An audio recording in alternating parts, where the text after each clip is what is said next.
Hi അസ്സലാമലൈക്കും. എന്തൊക്കെയാ എല്ലാവരുടെയും വിശേഷങ്ങൾ? എല്ലാവർക്കും സുഖമല്ലേ? അപ്പോൾ ഇതാണ് ട്ടോ നമ്മുടെ കാന്താരി മുളകിൻ്റെ മരം. അപ്പോൾ എല്ലാ വീട്ടമ്മമാരും ഈ വീഡിയോ കാണുന്ന എല്ലാ വീട്ടമ്മമാരും എന്ത് ചെയ്യുക അറിയോ?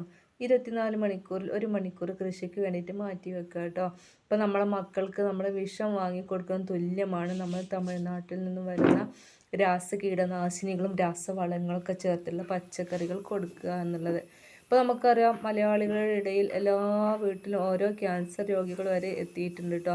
അപ്പോൾ നമ്മുടെ ഭക്ഷണ രീതിയാണ് പ്രധാനപ്പെട്ട ഒരു കാരണം. ഒരുപാട് കാലം നമ്മൾ രാസവളങ്ങളും അതുപോലെ തന്നെ കീടനാശിനികളൊക്കെ നമ്മളെ വയറിൻ്റെ ഉള്ളിലേക്ക് ചെല്ലുന്ന സമയത്ത് പല അസുഖങ്ങളും വരും കേട്ടോ. അപ്പോൾ നമ്മുടെ മക്കൾക്ക് നല്ല ഫുഡ് കൊടുക്കാൻ വേണ്ടിയിട്ട് നമ്മൾ എന്ത് ചെയ്യാം, കൃഷി ചെയ്യട്ടെ എല്ലാവരും. ഇപ്പോൾ വീഡിയോ കാണുന്ന എല്ലാവരും എന്തെങ്കിലുമൊക്കെ ആയിട്ടൊന്ന് കൃഷി ചെയ്യുക. ടെറസിൻ്റെ മുകളിലോ റോഡിൻ്റെ സൈഡിലോ മുറ്റത്തിൻ്റെ സൈഡിലോ എവിടെയോ